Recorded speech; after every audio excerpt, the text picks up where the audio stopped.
Bienvenida al Club de las Trastornadas. Soy Sai, la fundadora de la comunidad, alias Trastornada número 1. Me he especializado por interés personal y profesional en astrología psicológica y de bienestar sexual por casi ya 10 años, aunque aprendo cosas nuevas cada día y voy mejorando mis sesiones de acuerdo a ello. Entre mis titulaciones cuento con la certificación y acreditación para MBSR, para Mindfulness y Autocuidado Diario. He estudiado sobre Ayurveda de forma autodidacta y cuento con la garantía de la Asociación Profesional Española, APEMBE, en Psicología y Terapia Holística. Amo la alquimia, aprender cosas nuevas, y hoy vas a aprender algo nuevo, o esa es mi intención.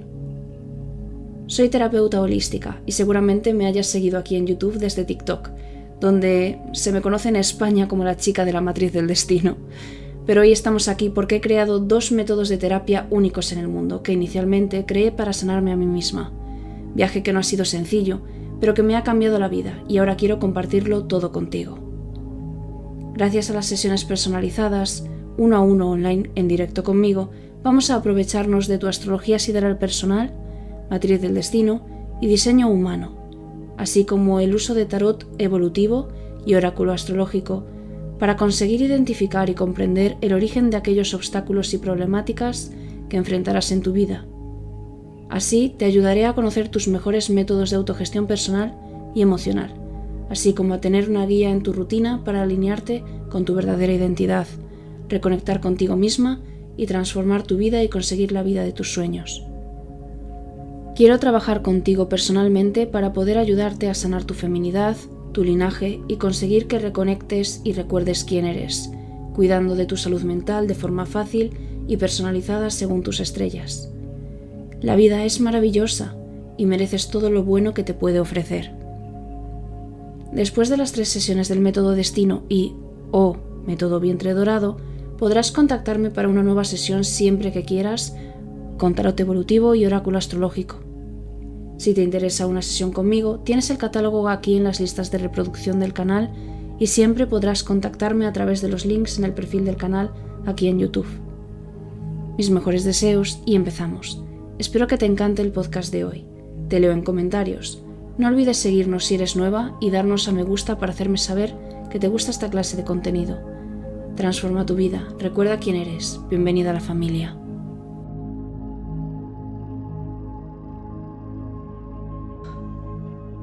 La coqueta. La habilidad para retardar la satisfacción es el arte consumado de la seducción. Mientras espera, la víctima está subyugada. Las coquetas son las grandes maestras de este juego, pues orquestan el vaivén entre esperanza y frustración. Azuzan con una promesa de premio, la esperanza de placer físico, felicidad, fama por asociación, poder, que resulta ilusiva, pero que solo provoca que sus objetivos las persigan todavía más. Las coquetas semejan ser totalmente autosuficientes, no te necesitan, y su narcisismo resulta endemoniadamente atractivo. Si quieres conquistarlas, ellas, no obstante, siempre van a tener las cartas, sobre la mesa me refiero. La estrategia de la coqueta es no ofrecer nunca satisfacción total. Imita la vehemencia e indiferencia alternadas de la coqueta y mantendrás al seducido tras de ti. Vamos a empezar con la coqueta vehemente y fría. En el otoño de 1795, París cayó en un extraño vértigo. El reino de terror que siguió a la Revolución Francesa había terminado. El ruido de la guillotina se había extinguido. La ciudad exhaló por fin un colectivo suspiro de alivio y dio paso a celebraciones desenfrenadas e interminables festejos. Al joven Napoleón Bonaparte, entonces de 26 años, no le interesaban tales jolgorios, no obstante. Se había hecho famoso como general brillante y audaz al ayudar a sofocar la rebelión en las provincias, pero su ambición era ilimitada y ardían deseos de nuevas conquistas.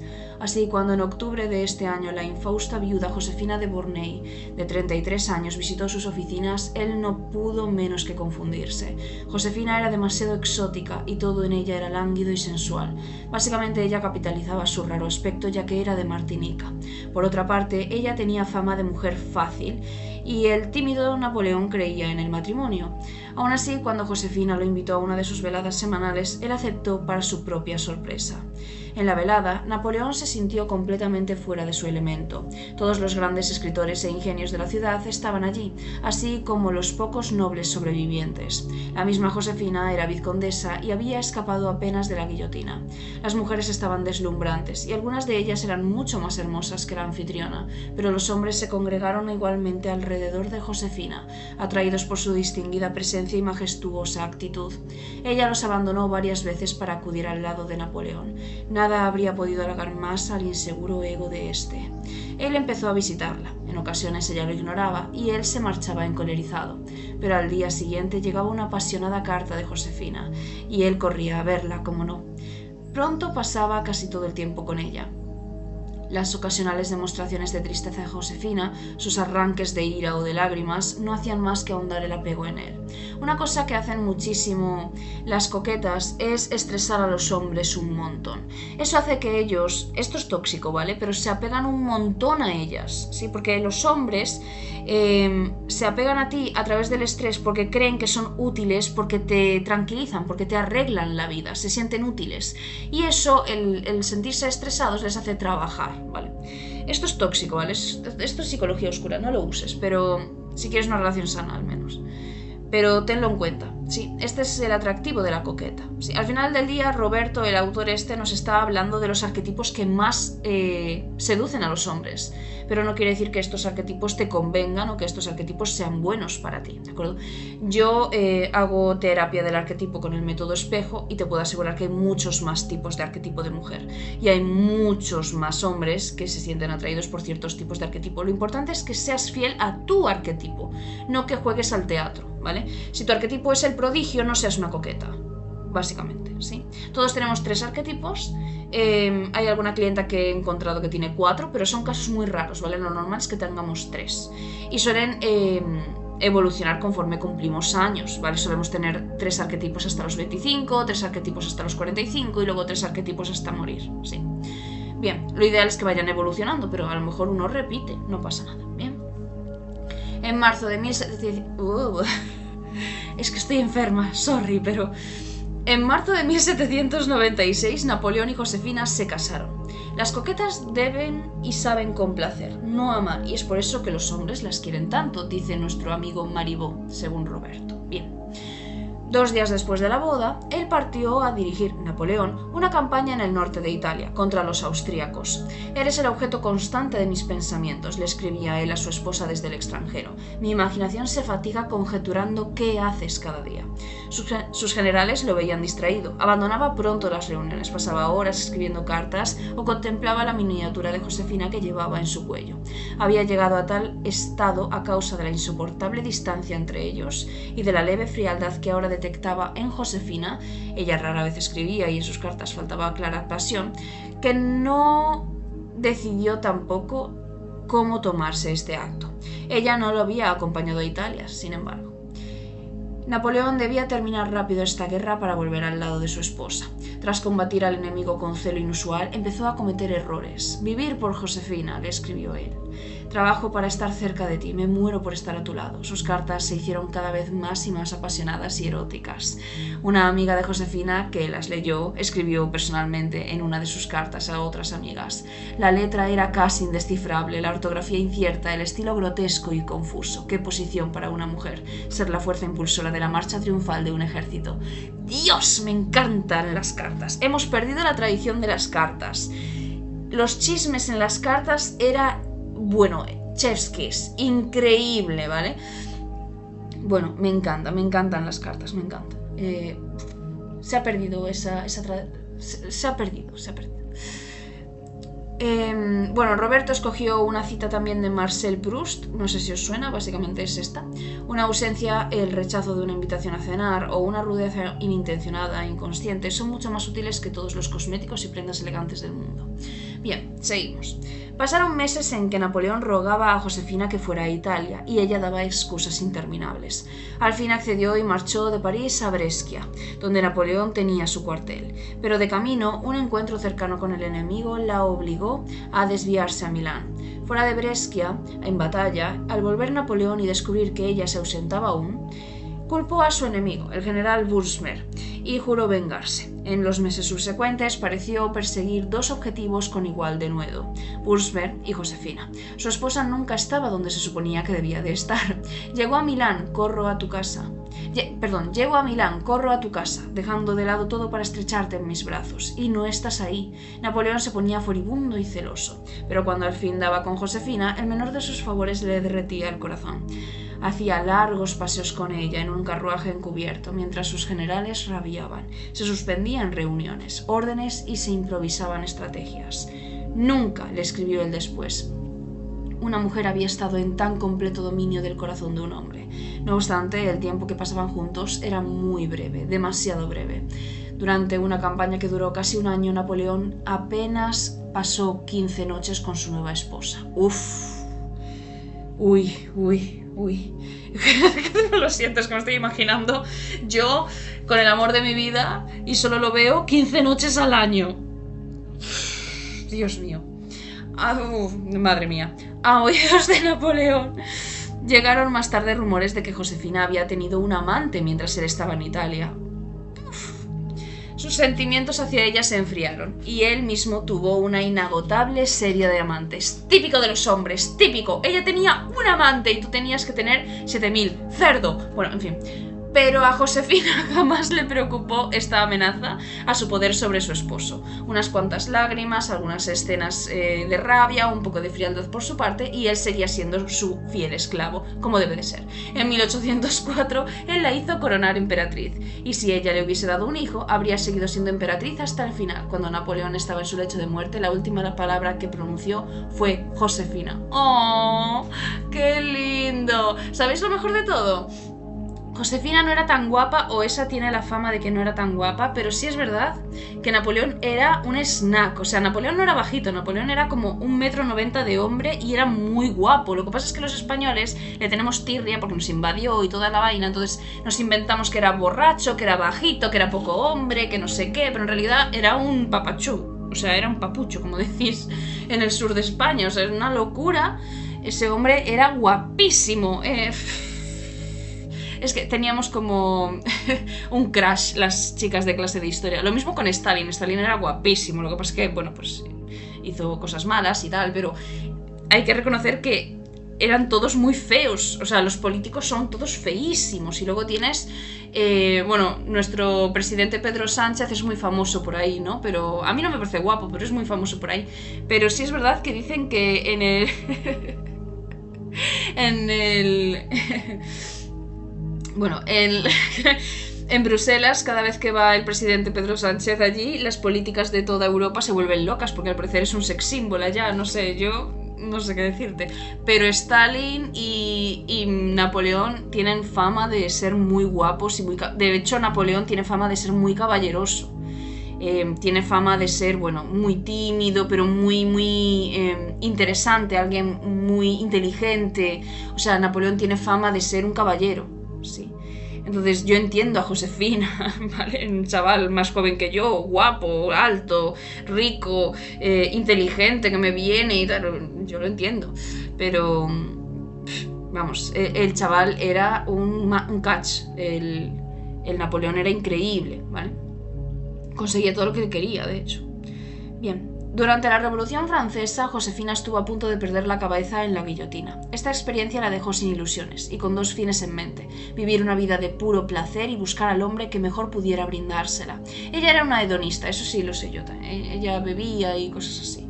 De hecho, Napoleón y su hermana no bebían. Lo que pasa es que los españoles nos inventamos que era un borracho y por eso viene el apellido Botella. Le llamábamos a la hermana de Napoleón la Botella porque...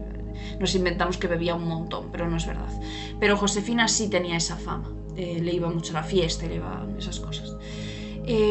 Pronto puso ojos en Napoleón por esa misma razón. Él era joven y tenía un brillante futuro. Bajo su serena apariencia, intuyó Josefina, él era por completo emocional y agresivo. Pero esto no la intimidó, solo revelaba la inseguridad y debilidad de él. Sería fácil de esclavizar. Josefina se adaptó primero a sus humores, lo cautivó con su gracia femenina, lo entusiasmó con sus miradas y modales.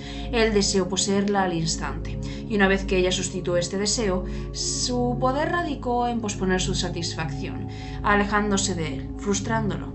De hecho, la tortura de la persecución concedía a Napoleón un placer masoquista. Ansiaba someter el espíritu independiente de Josefina, como si ella fuese un enemigo de batalla.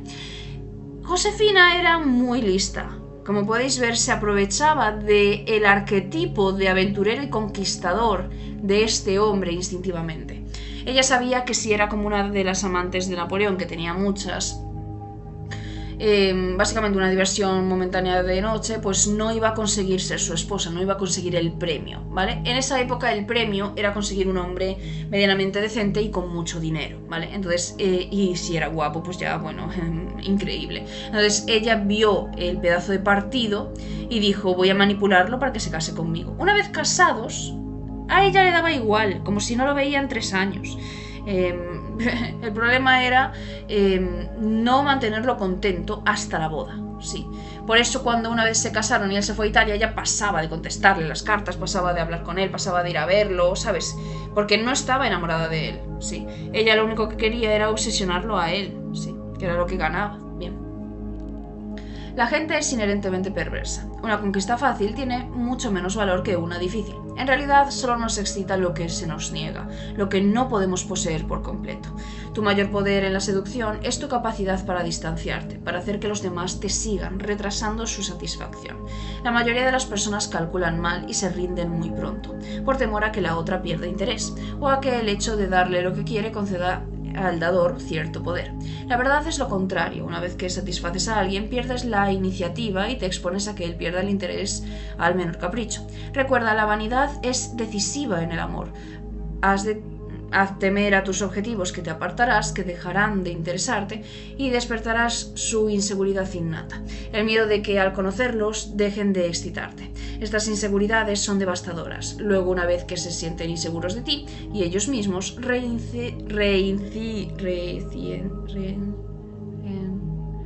reenciende, no he visto esta palabra en mi vida, reenciende. Reenciende. El español es mi primer idioma. Bien, reenciende su esperanza haciéndolos sentir deseados de nuevo. Vehemencia y frialdad, vehemencia y frialdad.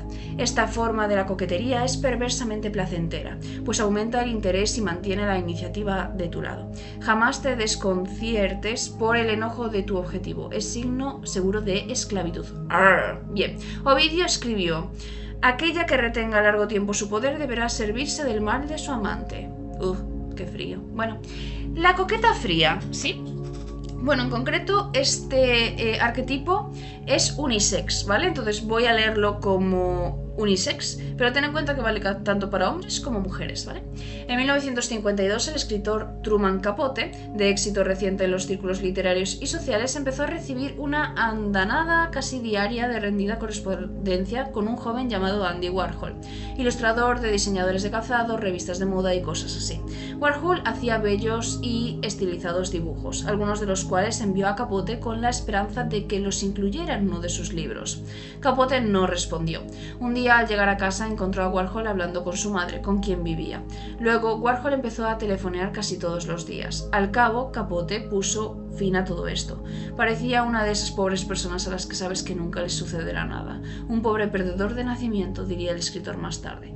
10 años después, Andy Warhol, pintor en ciernes, realizó su primera exposición individual en la Stable Gallery de Manhattan. En las paredes había una serie de serigrafías basadas en la lata de sopas Campbell y la botella de Coca-Cola. En la inauguración y la fiesta posterior, Warhol permaneció al margen y la mirada perdida y hablando muy poco. contrastaba enormemente con la anterior generación de artistas, los expresionistas abstractos, en su mayoría bebedores y mujeriegos muy bravucones y agresivos, charlatanes que habían dominado el mundo del arte en los 15 años previos. Y a él también había cambiado mucho desde que importunó a Capote, lo mismo que a marchantes de arte y mecenas. Los críticos estaban desconcertados e intrigados por la frialdad de su obra. No podían explicarse qué sentía el artista por sus sujetos. ¿Cuál era su posición? ¿Qué intentaba decir? Cuando se lo preguntaban, él respondía simplemente: lo hago porque me gusta, o me encanta la sopa. Los críticos dieron rienda suelta a sus interpretaciones. Un arte como el de Warhol es necesariamente parásito de los mitos de su época. Escribió uno y otro: la decisión de no decidir es una paradoja equivalente a una idea que no expresa nada pero que después le da dimensión. La exposición fue un gran éxito y situó a Warhol como una de las principales figuras en un nuevo movimiento, el pop art. Movimiento que yo personalmente no entiendo. Cuando me tocó estudiarlo en la facultad, yo no entendía nada. Para mí era una forma de reírse de la gente que compraba los cuadros y de reírse de la gente que iba a la exposición. No entiendo cómo hemos pasado del realismo, del romanticismo, porque el realismo da mal rollo, es feo, ¿vale? Pero no sé, es muy, muy bonito, ¿no? Te hace sentir cosas. Ahora, una foto de una lata de sopa, es que a mí Warhol no me gusta, pero una foto de una lata de sopa es como, no me transmite nada, ¿sabes? Por ejemplo, de hecho en Londres hay un museo de arte moderno, al lado ahí del Támesis, donde literalmente hay un sitio, hay en una planta, ¿no? De este modo, no creo que se llame el Tate, pero bueno, está ahí. Y yo me acuerdo que fui y hay una obra de arte que son ladrillos, uno encima del otro, ¿vale? Y mi profesora de arte, un día estábamos dando en clase de arte y habló de una cosa que eran ladrillos, ¿sí? Y yo me quedé pensando, ¿pero eso no era un banco? Y ella me dijo: no, es una de las obras más caras de la historia del arte moderno. Y yo le dije: te juro que creo que me he sentado en él. Y mi profesora se rió porque dijo: creo que yo también me senté en él. Es gracioso, porque son ladrillos, uno encima del otro, y creo que vale millones, ni siquiera tiene cemento, son ladrillos, uno encima del otro. Te vas a cualquier obra, en mitad del proceso te sientas en un bloque de ladrillos y es la misma experiencia. Ese montón de ladrillos vale millones. Son ladrillos normales, ¿sí? De hecho, mi profesora se reía del pop art porque decía que no tenía sentido. Yo le decía: es que no tiene sentido, esto que me estás diciendo no tiene puñetero sentido. Y ella se reía porque dice: la gente con dinero paga lo que sea por estas mierdas. Yo opino que si ese dinero, en vez de pagar por ladrillos millones de dólares, dieran dinero a causas benéficas, se solucionaba mucha mierda en este mundo. O sea, es que la gente, de verdad, yo no lo entiendo. Pero bueno, seguimos con la historia. En 1963, Warhol rentó un inmenso desván en Manhattan y le llamó La Factory, que pronto se volvió el centro de un vasto séquito. Acompañantes, actores, aspirantes a artistas y mucha gente más. Ahí en la noche en particular, Warhol simplemente vagaba o permanecía en una esquina. La gente se reunía en torno suyo, se disputaba su atención, le lanzaba preguntas y él respondía en su evasiva manera. Pero nadie lograba acercársele, física ni mentalmente. Él no lo permitía.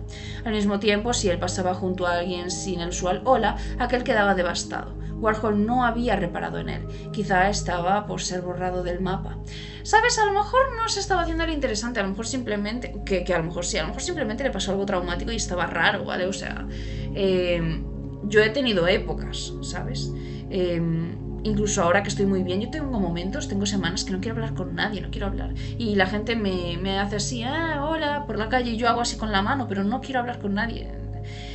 Entonces, no sé, a mí me estaba dando como la vibra de que simplemente le pasó algo triste y estaba pues de ese humor, ¿vale? O puede que luego estuviese, no sé, haciendo teatro. Bien. Cada vez más interesado en la realización de películas, Warhol incluía a sus amigos en sus cintas. En realidad les ofrecía cierta celebridad instantánea, sus 15 minutos de fama. La frase es de él, no nuestra. Pronto la gente competía por un papel. Warhol preparó en particular a mujeres para el estrellato: Edie Sedgwick, Viva, Nico, etc. Él solo echó el solo hecho de estar junto a él confería una especie de celebridad por asociación. La Factory se convirtió en el lugar para ser visto, y estrellas como Judy Garland o Tennessee Williams asistían a sus fiestas, en las que se codeaban con Sedgwick, Viva, Nico y los demás de los bajos fondos en la bohemia con quien Warhol amistaba. La gente comenzó a mandar limusinas para que lo llevaran a sus fiestas. Su presencia bastaba para hacer una velada un acontecimiento, aunque él se la pasara casi sin hablar, muy reservado, y se marchara demasiado pronto. En 1967 se pidió a Warhol dar conferencias en varias universidades. No le gustaba hablar, y menos aún sobre su arte. Entre menos tenga que decir una cosa, opinaba más perfecta es, pero le pagarían bien, y siempre le costaba trabajo decir que no. Su solución fue simple. Pidió a un actor, Allen Midgett, que se hiciera pasar por él. Midgett era de cabello oscuro, bronceado y semejaba a un indio cherokee. No se parecía nada a Warhol, pero este y sus amigos lo polvorearon, le platearon el pelo con spray y le pusieron lentes oscuros y lo vistieron con ropa de Warhol. Como Midgett no sabía nada de arte, sus respuestas a las preguntas de los estudiantes tendieron a ser tan cortas y enigmáticas como las del propio autor. La suplantación funcionó. Warhol era tal vez un icono, pero en realidad nadie lo conocía, y como acostumbraba a usar lentes oscuros, aún su rostro era desconocido en sus detalles, el público de esas conferencias estuvo bastante lejos como para cuestionar la idea de su presencia, y nadie se acercó lo suficiente para descubrir el engaño. Midgett se mostró esquivo. Desde temprana edad, a Andy Warhol le aquejaron emociones encontradas. Ansiaba ser famoso, pero era por naturaleza tímido y pasivo. Siempre he tenido un conflicto, diría después, porque soy retraído, pero me gusta disponer de mucho espacio personal. Mi mamá me decía en todo momento: no seas prepotente, pero hazles saber a todos que estás ahí. Al principio Warhol trató de ser más agresivo y se empeñó en complacer y cortejar. No dio resultado. Luego de 10 años infructuosos, dejó de intentarlo y cedió a su pasividad, solo para descubrir el poder que otorga la reticencia. Warhol comenzó este proceso en su obra, que cambió radicalmente a principios de la década de los 60. Sus nuevos cuadros de latas de sopa, billetes y otras conocidas imágenes no acribillaban de significados al espectador. De hecho, su significado era absolutamente elusivo, lo que no hacía sino incrementar su fascinación. Atraían por su inmediatez, su fuerza visual, su frialdad. Habiendo transformado su arte, Warhol también se transformó a sí mismo. Como sus cuadros, se volvió pura superficie. Se preparó para retraerse, para dejar de hablar. El mundo está lleno de temerarios, de personas que se imponen en forma agresiva. Quizás obtengan victorias temporales, pero cuanto más persisten, más desea la gente contrariarlas. No dejan espacio a su alrededor, y sin espacio no puede haber seducción. Las coquetas frías o coquetos fríos generan espacio al permanecer esquivos y hacer que los demás los persigan. Su frialdad sugiere una holgada seguridad, cuya cercanía es apasionante, aunque en realidad podría no existir. El silencio de las coquetas frías te hace siempre querer hablar.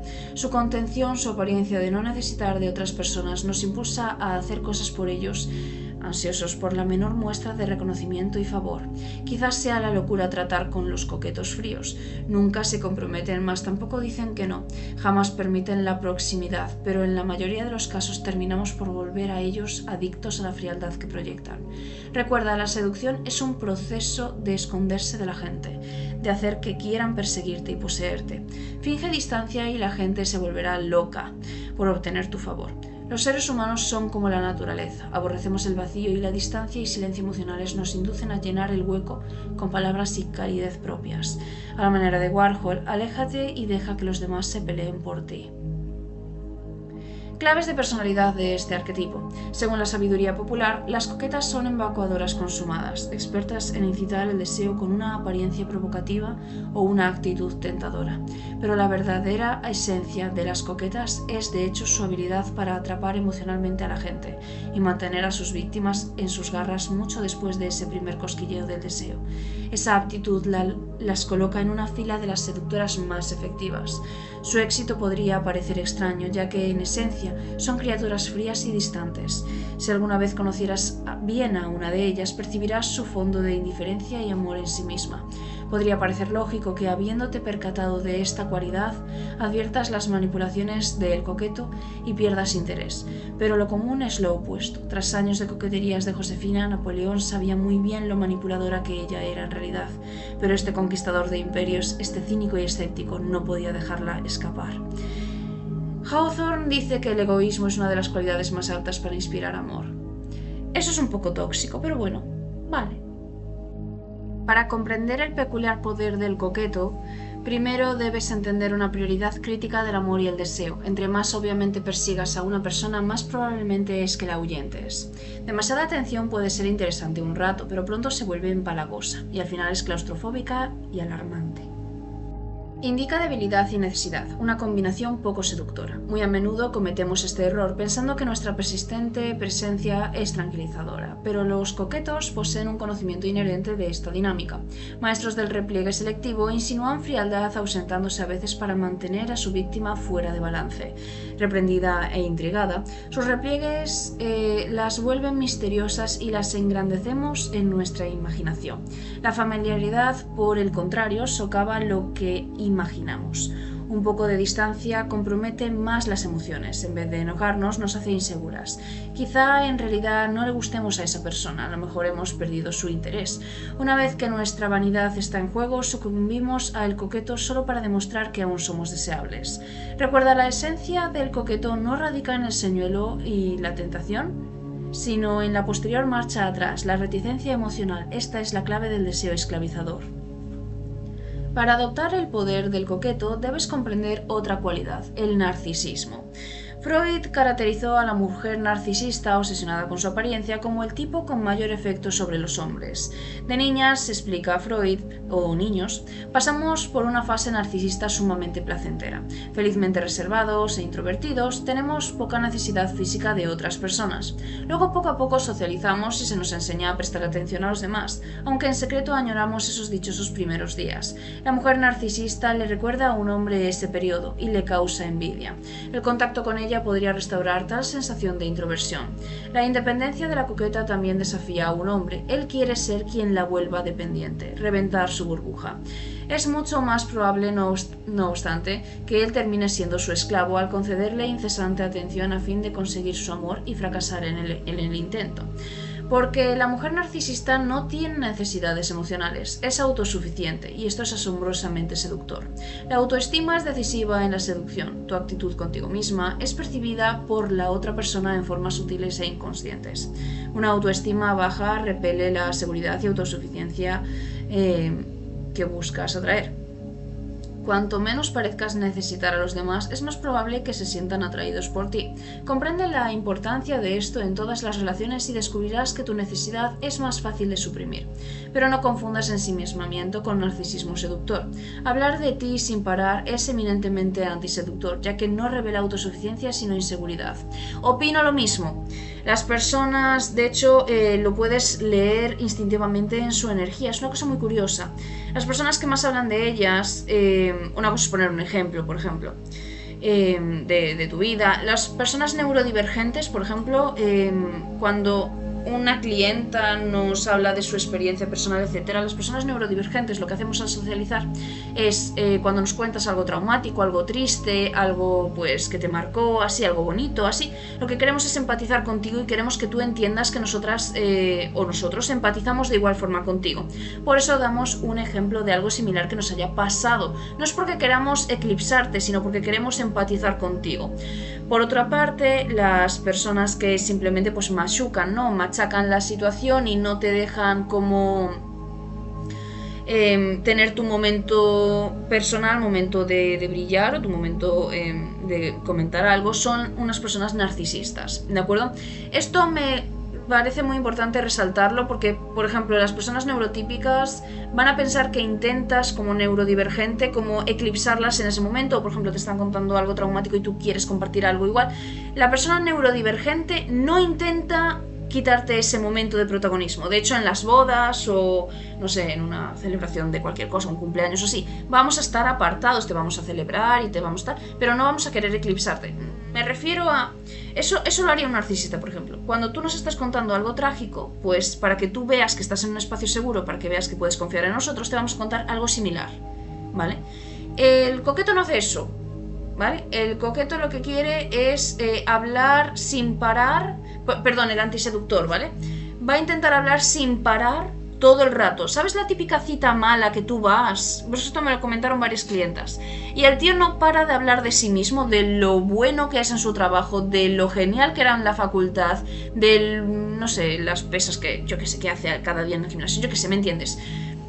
Esa clase de persona no te conviene, ¿vale? O es un narcisista o tiene muchísimas inseguridades. ¿Por qué el narcisista es narcisista? Porque tiene síndrome de inferioridad, ¿vale? Tiene tanto síndrome de inferioridad y a la vez tanto ego que quiere machacar al resto, quiere reprimir al resto, quiere hacer daño al resto para él situarse en posición superior, ¿sí? Porque quiere eclipsarte, quiere absorberte, quiere drenarte, ¿de acuerdo? Por eso quiero que os alejéis de esas personas que solo hablan de sí mismas todo el rato, ¿vale? Porque es bastante turbio, no merece la pena. Bien. La coquetería se atribuye por tradición a las mujeres y ciertamente esta estrategia fue durante siglos una de las pocas armas que ellas tenían para atraer y someter al deseo de un hombre. Uno de los ardides de la coqueta es el retiro de favores sexuales, truco que las mujeres han usado a lo largo de la historia. La gran cortesana francesa del siglo XVII, Ninon de Clos, fue deseada por todos los hombres eminentes de Francia, pero no alcanzó auténtico poder hasta que dejó en claro que ya no se acostaría con un hombre por obligación. Esto desesperó a sus admiradores, condición que ella agudizaba otorgando temporalmente sus favores a un hombre, dándole acceso a su cuerpo por unos meses y devolviéndolo después a la partida de los insatisfechos. La reina Isabel I de Inglaterra llevó la coquetería al extremo, despertando deliberadamente los deseos de sus cortesanos, pero sin acostarse con ninguno. Isabel I es Elizabeth I, ¿vale? La que no se casó nunca, la pelirroja, la hija de Enrique VIII y todo eso. He de decir que Elizabeth, la razón por la que no se acostaba con nadie, que yo creo que es mentira, yo creo que tenía un amante, era un noble que estaba casado y eran amantes. De hecho, creo que es el único hombre con el que fue sexualmente abierta. Hay rumores históricos, lo descubrí yo en la facultad porque mi profesora no me supo contestar, porque ella decía que no quería casarse. Yo lo que creo es que no quería casarse por no perder contra un hombre el trono, tenía miedo de que la destronaran, ¿de acuerdo? Entonces ella no se casó. Ahora, yo también creo que ella sufrió abusos sexuales en la infancia, porque encontraron unas cartas, esto lo vi yo en un documental o lo leí en alguna parte, no me hagas mucho caso, pero investígalo, pero me acuerdo que había unas cartas de una señora noble de estas nobles que viven en el palacio, ¿sí? Que hablaba de que su marido era pedófilo, ¿sí? Que era muy común en esa época, pero en concreto ella quería proteger a Elizabeth como mujer, como madre, ¿sí? Quería proteger a Elizabeth de su marido, entonces lo que hacía era como poner excusas y con los demás nobles para hacer que el marido suyo no tuviera acceso a la recámara de la reina de Elizabeth cuando era menor. Creo que no lo consiguió del todo o no consiguió protegerla muchas veces, pero al menos lo intentó. En esa época esa señora no podía hacer nada más que cargarse a su marido, ¿vale? Y me acuerdo que Elizabeth quedó muy traumatizada. De hecho, el sexo ella lo repudiaba por completo, pero no era virgen. Ella se enamoró de un conde, un duque, no sé, era un señor de un cargo bastante importante en el palacio. Era un señor un poco más mayor que ella y estuvieron juntos años, o sea, fueron amantes años. Lo que pasa es que él estaba casado y tenía hijos, entonces no era como que pudieran casarse ni nada.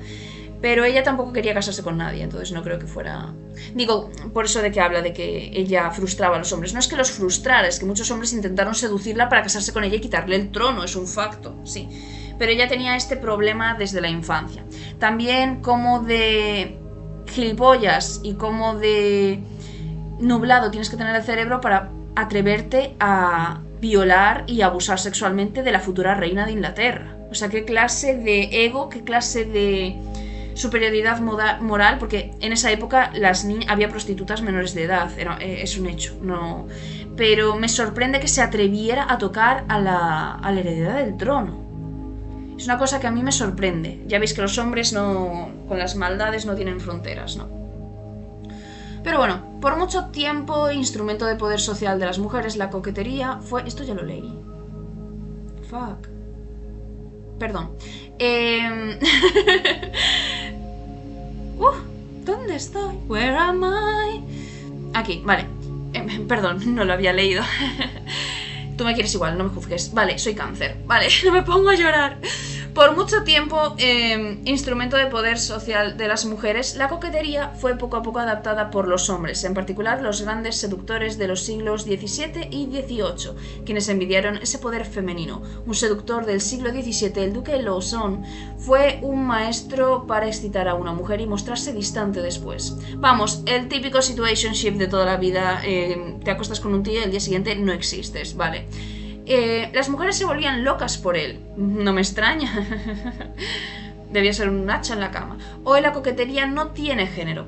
En un mundo que desalienta la confrontación directa, el señuelo, la frialdad y el distanciamiento selectivo son una forma de poder indirecto que oculta con brillantez su agresividad. Ante todo, el coqueto debe poder excitar al objeto de su atención. La atracción puede ser sexual o la añagaza. Madre mía, añagaza de la celebridad, sea lo que esto implique. Pues sí, porque no tengo pajolera idea de lo que significa añagaza, pero muchísimas gracias, Roberto. Vale, al mismo tiempo, él o la coqueta emite señales contradictorias que estimulan respuestas contradictorias, hundiendo a la víctima en la confusión. La protagonista epónima de la novela francesa de Marivaux del siglo XVIII, Mariana, sí, es la coqueta consumada. Para ir a la iglesia se viste con buen gusto, pero se deja el cabello un tanto desaliñado.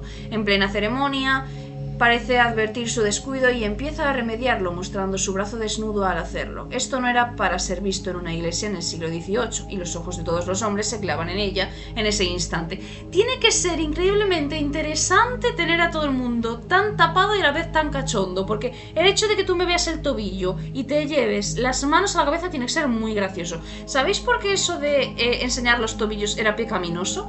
Porque en la época de estos señores, aquí súper antiguos y viejos, las mujeres de bien, las mujeres de clase alta, etcétera, llevaban vestidos que cubrían hasta la punta del zapato, ¿de acuerdo? Entonces ellas, al caminar por la calle, como era todo de tierra, manchaban la parte inferior del vestido, que luego tú llegabas a casa y una criada tenía que limpiar a mano. Entonces implicaba que tenías dinero para tener una criada que te lavaba la ropa. Ahora, las prostitutas solo tenían un buen vestido. Sí, salvo que fueran prostitutas de lujo, solo tenían un buen vestido. Y ese buen vestido lo usaban para ir a cierto tipo de actos. ¿Qué pasa? Que no tenían la capacidad de limpiarse esos vestidos. Ellas tenían que lavarse los vestidos y muchas veces se lo tenían que prestar las unas con las otras para que nadie se diera cuenta de que prestaban vestido.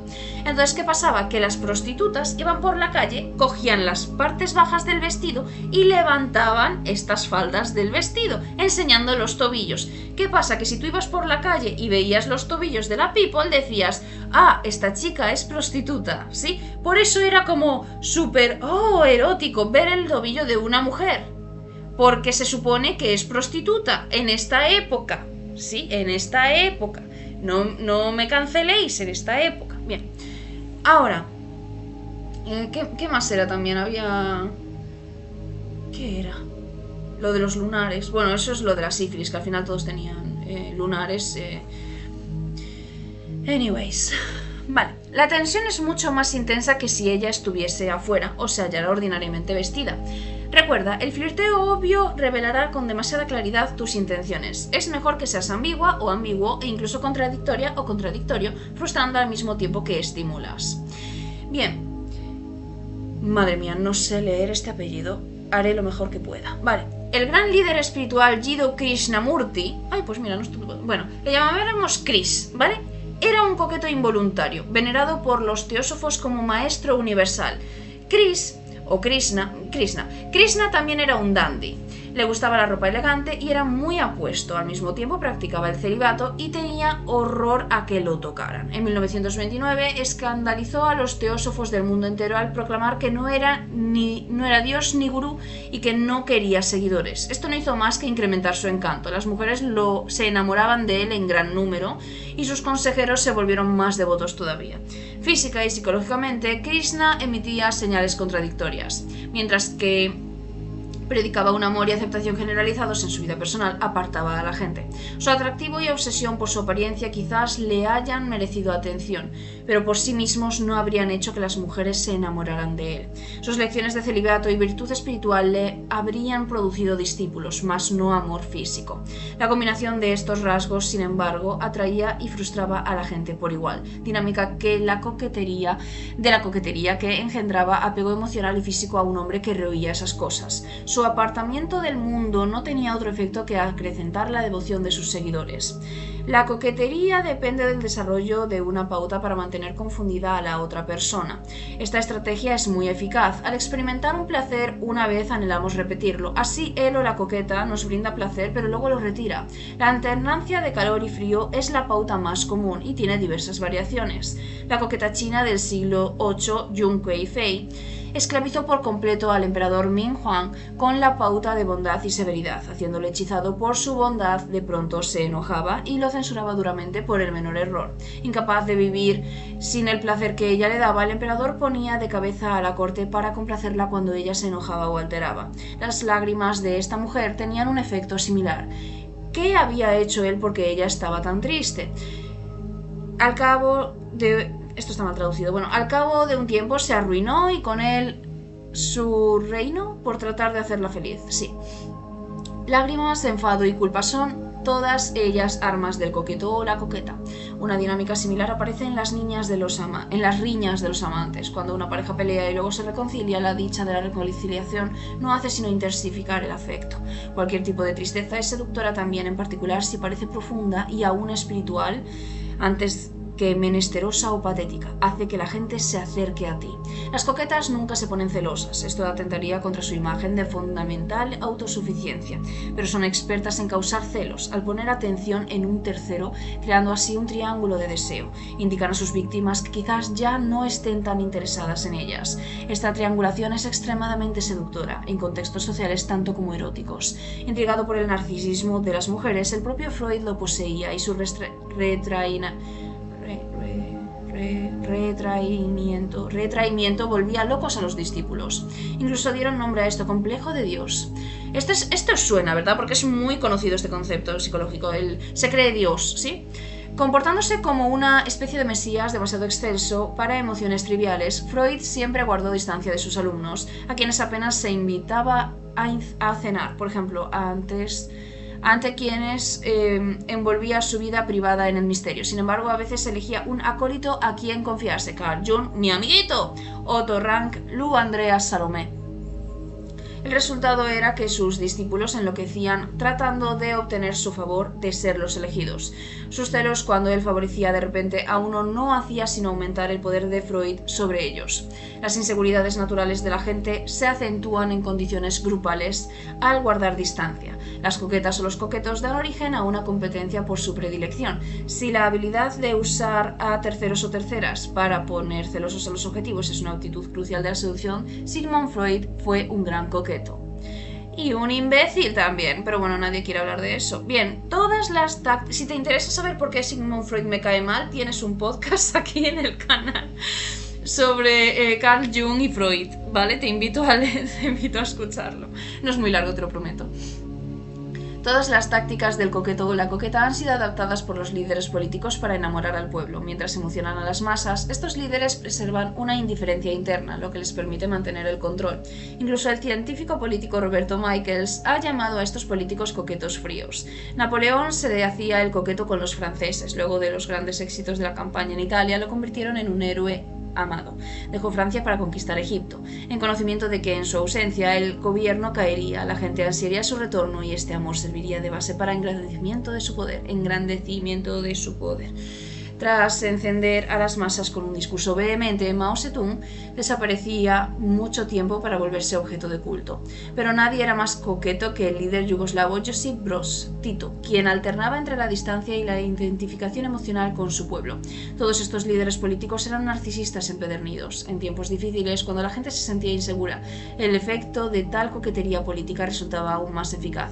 Conviene señalar que la coquetería es extremadamente efectiva en un grupo, pues estimula celos, amor e intensa devoción. Si adoptas este papel con un grupo, recuerda mantener distancia emocional y física. Esto te permitirá llorar y reír a voluntad y proyectar autosuficiencia, y con tal desapego podrás jugar con las emociones de la gente como si tocaras un piano.